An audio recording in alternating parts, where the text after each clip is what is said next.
Comment maîtriser ses pulsions? Bonjour et bienvenue à tous, je suis Pierre et sur cette vidéo, du coup, on va apprendre à étudier un petit peu le mécanisme qui fait que nous avons des pulsions et que nous n'arrivons pas à les maîtriser. Et en fait, finalement, c'est assez simple parce que très souvent, quand on veut maîtriser quelque chose, quand on veut contrôler quelque chose, on fonctionne avec une partie de notre cerveau qui est notre mental, c'est celui qui rationalise, c'est celui qui analyse. Alors en fait, très souvent, la pulsion, elle est d'ordre émotionnel ou alors elle est de l'ordre, on va dire, d'un comportement inconscient. Et finalement, c'est pas exactement la même zone du cerveau qui va agir. Donc en fait, ça va être très difficile avec notre raison de pouvoir canaliser une pulsion. Et du coup, c'est ce qu'on va découvrir dans cette vidéo. Et donc sur celle-ci, je vais te présenter 5 clés pour que tu puisses, étape par étape, commencer à apprendre à maîtriser tes pulsions simplement par toi-même. La première étape très importante, c'est de reconnaître la pulsion. Alors elle pourrait paraître un petit peu simple, mais en fait c'est très important de reconnaître que l'on a une pulsion et qu'on commence à perdre simplement le contrôle face à cette pulsion. Pourquoi est-ce que c'est important? Non pas pour perdre en estime de soi, parce qu'on est en train de se dire qu'il y a quelque chose qui prend le contrôle sur nous et que du coup on n'est plus forcément libre. C'est absolument pas de ça que je veux parler.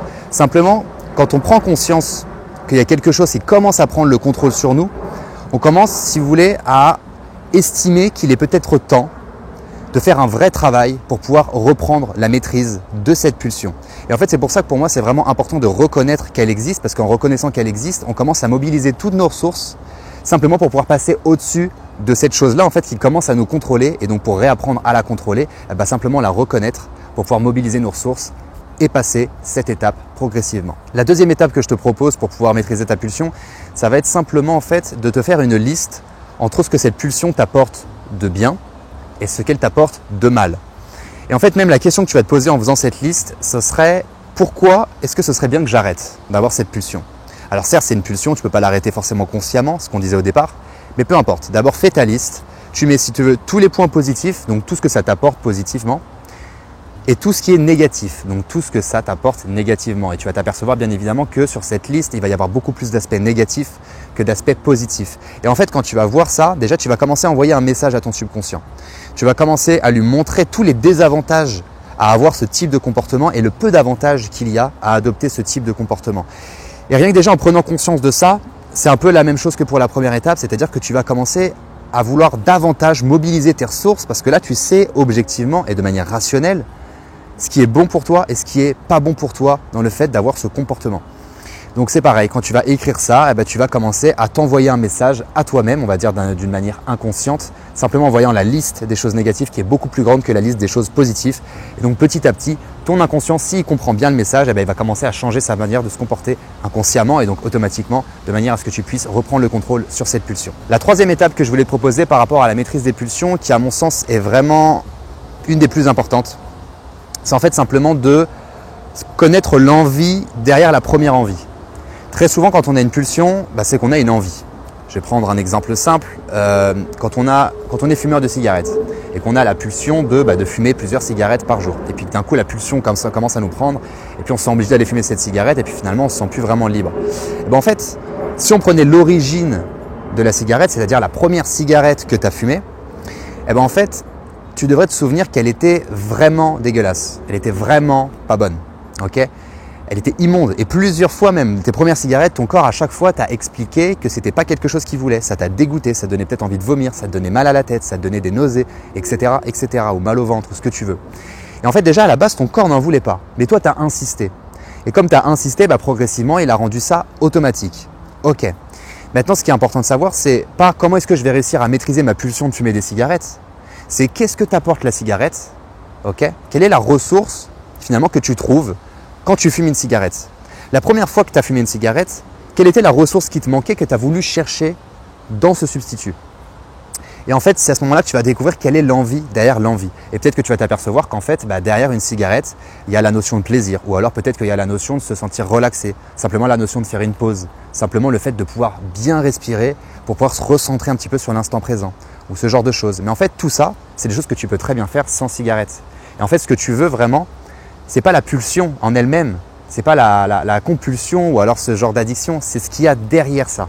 C'est-à-dire que tu as utilisé ça un peu comme un masque, comme un voile, pour obtenir ce que tu voulais juste derrière. Et donc c'est ça que je vais essayer de t'expliquer avec le fait de trouver l'envie derrière l'envie. Parce qu'à partir du moment où tu auras vraiment trouvé ce que tu cherches derrière ta pulsion, tu vas commencer à essayer de trouver un nouveau mécanisme qui va t'apporter cette chose-là sans passer par le mauvais comportement ou sans passer par la mauvaise substance ou ce genre de choses.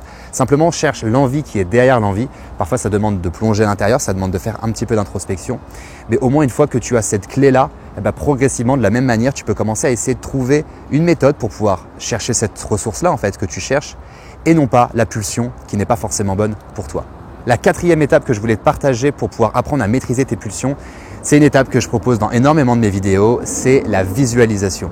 Alors en fait, il s'agit simplement, dans ces cas-là, par rapport aux pulsions, de commencer à te préparer, à préparer ton inconscient, à reprendre la main et à refuser le fait d'avoir cette pulsion et le fait que cette pulsion ait une certaine maîtrise sur toi.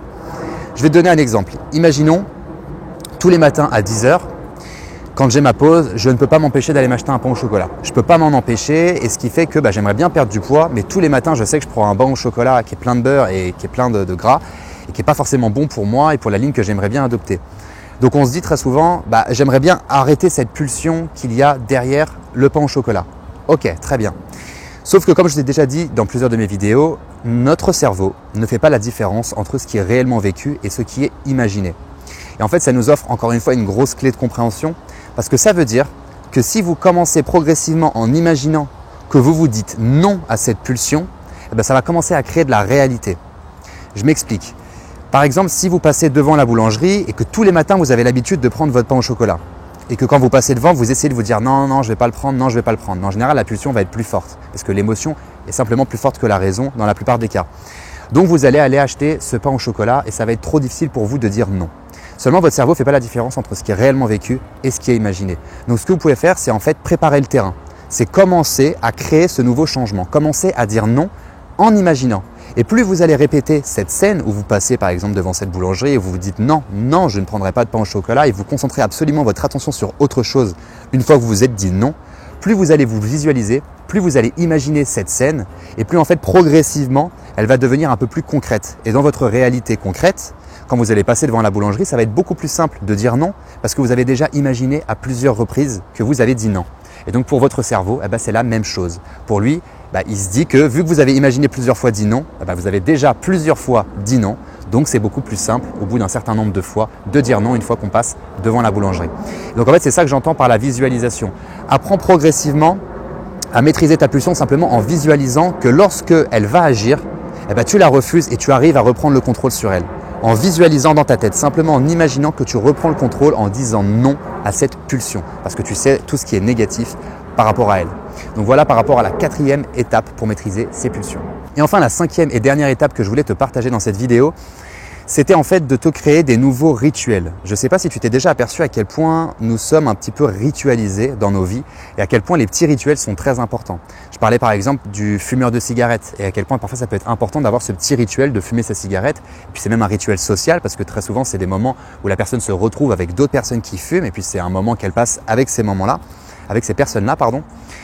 Par exemple, quand on boit du café, pareil, on aime beaucoup avoir ce petit rituel et puis le fait de pouvoir échanger avec des personnes, etc. Quand on se met à table, c'est aussi un rituel. Bref, toute notre vie est extrêmement ritualisée. Et en fait, tu vas t'apercevoir que même cette pulsion-là, c'est possible qu'elle soit ritualisée. Et ce que je vais t'inviter à faire simplement, c'est une fois que tu auras trouvé l'envie derrière l'envie, ce que j'ai parlé pour l'étape 3, ce dont j'ai parlé, pardon, c'est en fait simplement quel est le rituel que tu pourrais créer pour pouvoir trouver la vraie envie que tu cherches, la vraie ressource que tu recherches. D'accord ? Et tu vas commencer à essayer de créer un rituel autour de ça pour remplacer le rituel de ta pulsion. Parce qu'en fait, ta pulsion, probablement, comme je le disais, elle est ritualisée. Mais par contre, si tu l'arrêtes d'un coup sec, si tu commences à te visualiser, à te dire non et que tu l'arrêtes d'un coup sec, il y a de fortes chances que tu trouves de la frustration. Pourquoi ? Je te l'expliquais au départ, parce qu'en fait, très probablement, cette pulsion agissait dans un sens précis pour t'apporter une ressource précise. Donc en fait, ce qu'il faudrait que tu fasses dans un premier temps, comme je te dis, enfin plutôt dans un troisième temps, c'est de trouver quelle est l'envie derrière l'envie. Et ensuite, dans la cinquième étape, c'est de commencer à créer un rituel où on va pouvoir trouver cette ressource que l'on cherche réellement au fond de nous.